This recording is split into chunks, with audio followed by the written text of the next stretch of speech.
A piercing ache slammed through Adele's skull as he snapped awake, gasping for air. The world slowly came into focus, and it was a nightmare on fire. Outside the shattered window, the entire estate was drowning in blazing red flames. Houses collapsed, screams ripped through the night. Human soldiers swung their blades while laughing like lunatics. Demons fell one after another under their boots. Adele staggered back, breath shaking, sweat dripping off his chin. What kind of hell was he thrown into? He turned instinctively toward the mirror, then froze.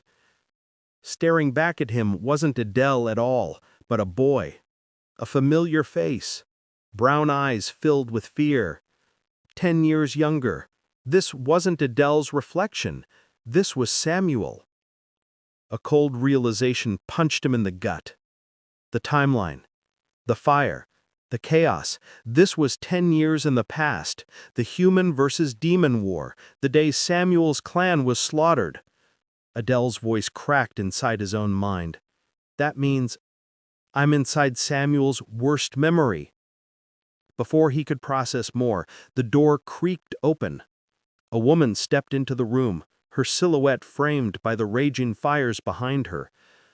Samuel's body, controlled by instinct, lunged forward and clung to her with trembling arms. His mother. Her pale face twitched between terror and strength as she knelt, cupping his cheeks. She whispered hurriedly, fighting back sobs. "Stay here. Don't move. Don't look. Just 5 minutes. Survive." Samuel nodded through shaking tears.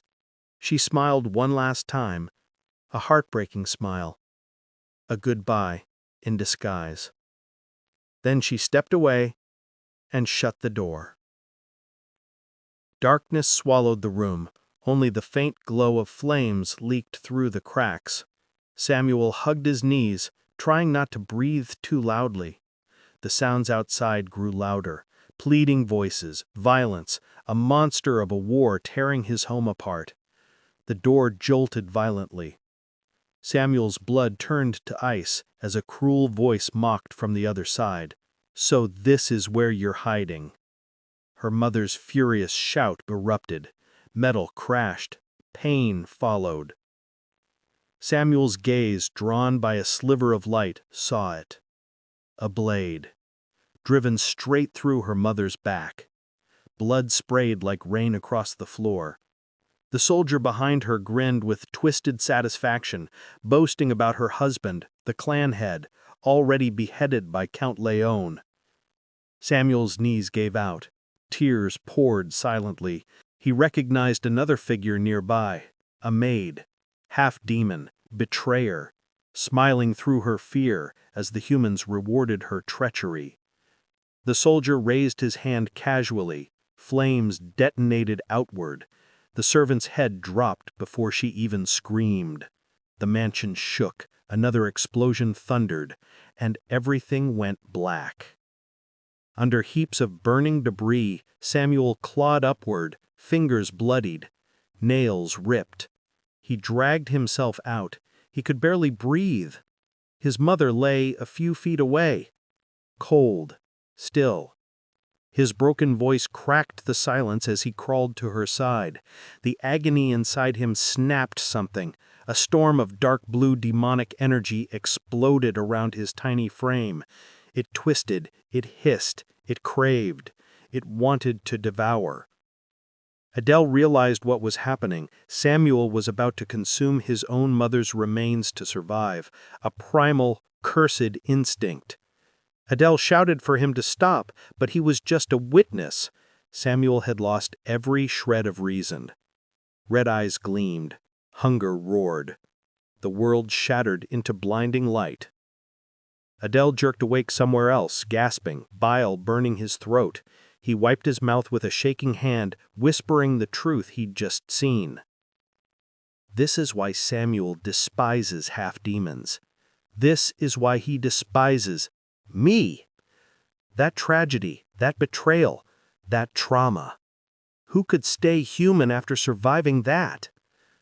He looked at the blood-red pendant in his hand, the cursed relic that forced him to witness this horror. Maybe everything he believed about heroes and villains was wrong.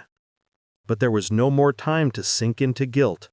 Tyrionis was still out there. Sylvia and the others were in danger.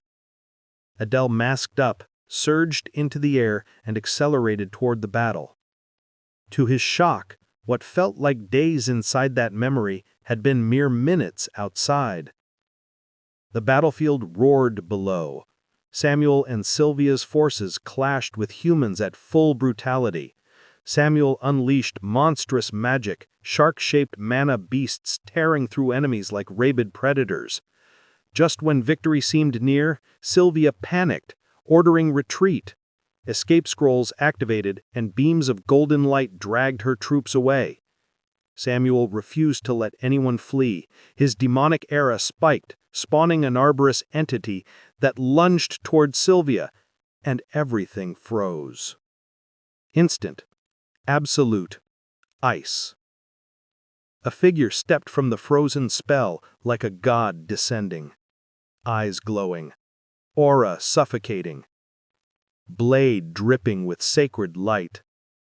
The priest had arrived, and he was furious. Tyus hefts his warhammer like a butcher raising a cleaver. An icy halo spreads under his boots. Samuel's whole body tightens. He bellows a quick warning to everyone nearby. Tyus swings. The hammer cleaves the air and births a spear of condensed ice that rips through the charging crowd. One trainee dodges by luck. Another isn't so fortunate. The upper half of a young man is sliced away as if paper. Blood erupts in a cruel fountain. Samuel watches, frozen, as the comrade collapses into nothing. Cries tear the air. Prone stumbles backward, stunned, stammering that she's never seen anything like it. Samuel curses under his breath, the words slammed with grief. Tyrion rushes to a fallen figure and calls for Sylvia. She pushes herself up stiffly, insists she can stand, then collapses again, pain overtaking her. Tyus snatches her before she hits the ground and barks a rapid assessment. Sylvia forces out the numbers. 8 are dead. The rest are either wounded or barely breathing. Tears threaten, but Tyrion forces order and comfort. He pats Sylvia's head, grit in his voice. Go, return to the academy. You did your part. She protests. I'll stay. I'll fight with you, even if I'm a burden. He laughs, raw and warm. That's the woman I want at my side. Before they can exchange more, a demon tide surges forward. Someone screams a rallying cry. Kill every last one. Samuel shouts for retreat. Pull back, he warns, but his words are swallowed by the onslaught. Tyus spins, hammer arcing. A blast of frigid wind throws the charging demons clear. He snorts, swings twice more, and the ground erupts. Jagged ice spikes burst upward like a deadly crown, impaling demon after demon and blasting them past Samuel. Samuel gathers, trying to buy time. He pours mana into summoning. Countless shadowy beasts surge ahead like a living wall. Tyrion watches, bemused. A small smile tugs at his lips. Good. Keep them busy. Prone forms the rear guard and hauls the trainees toward the gate. Find the exit. Run until it opens. She asks, panicked, What about you? You can't hold them alone. Samuel's answer is blunt and raw. We all die here if we stay. This is the best chance. I'll find a way to catch up. Luna hesitates, worried for him, but Samuel snaps, Luna, go, protect the wounded. She swallows hard and flees, promising silently he will survive. Tyus, greedy for the kill, swings with terrifying force and obliterates the creatures Samuel made. Samuel is knocked back, breathless, tasting iron in his mouth. Smoke clears. The battlefield reveals Tyrion and Sylvia again. Hammer slung over Tyrion's shoulder, disdain plastered across his face. Where did everyone go? Tyrion wonders. Another exit? Sylvia answers, suspicion in her voice. Tyrion's grin hardens. No matter where you run, you can't escape me. He fixes Samuel with a taunt. Show me your best, he jeers. Don't disappoint. Samuel snaps. Fine. He slams his palm to the earth and rips 3 rows of barbed spikes from the ground, a barrage aimed straight at Tyus. Tyus doesn't break a sweat. He plants his boot, eyes flashing a cold blue, and slams outward. A ring of shock forms, stabbing stakes erupting to meet Samuel's assault. The spines crack under pressure. He sneers, "Is that all?" Samuel spits back between gritted teeth. Someone bleeding shouldn't be scoffing. Tyus glances at his arm, blood trickling, and laughs like a man who's never experienced pain. In a blur, a blue spark bursts from his eye. He and his thunder-laden hammer are suddenly behind Samuel.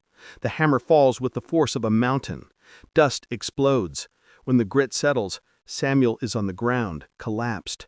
He coughs, spits blood, tries to rise. Greed's strange survival trick keeps him clinging to life. Tyrion mocks him. "It didn't even land fully," he taunts. "Don't play hurt." Samuel counts ribs, each breath like shards.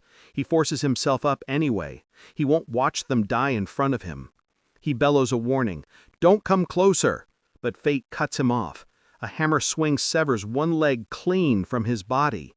The world tilts. Sylvia flinches, horror across her face. Tyrion laughs, contempt dripping from his words. "Persistent vermin! Sylvia, hurry, finish them! They haven't all fled!" Another mighty strike. Samuel's arm is sliced.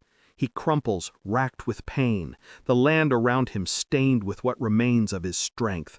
Tyus hesitates only a breath, then snarls that anyone who laid a hand on his woman would not die peacefully.